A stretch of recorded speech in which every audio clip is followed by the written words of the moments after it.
बिस्मिल्लाहिर्रहमानिर्रहीम। अस्सलाम वालेकुम। स्मॉल एचडी न्यूज़ के साथ मैं हूँ ईशा रानी। आपको एक अहम खबर से आगाह करते चलें। इसराइल ने गजा पर वहशियाना बमबारी की। इसराइल ने अस्पतालों, एम्बुलेंस और आबादी पर भी वहशियाना बमबारी की। इसराइली हमलों में मसाजिद को भी शहीद किया गया। हमलों से शहीद फ़लस्तीनियों की तादाद भी 704 हो गई, जिनमें 140 बच्चे भी शामिल हैं, जबकि जख्मियों की तादाद 3800 से तजावज़ कर गई है। शहरियों पर बमबारी के मनाज़र दिल दहला देने वाले हैं। इसराइल की वाशियाना कार्रवाइयाँ बैनुल-अक़वामी क़वानीन की तौहीन है।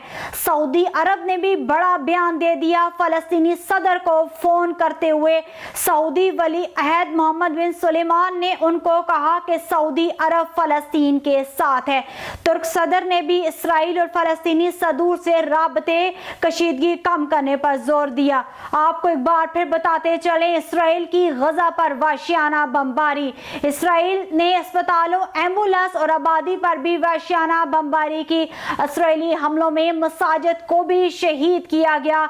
हमलों से शहीद फ़लस्तीनियों की तादाद भी 704 होगी, जिनमें 140 बच्चे भी शामिल हैं, जबकि जख्मियों की तादाद 3800 से तजावज़ कर गई। शहरियों पर बमबारी के मनाज़र दिल दहला देने वाले हैं। इसराइल की वाशियाना कार्रवाइयाँ बैनुल-अक़वामी क़वानीन की तौहीन है।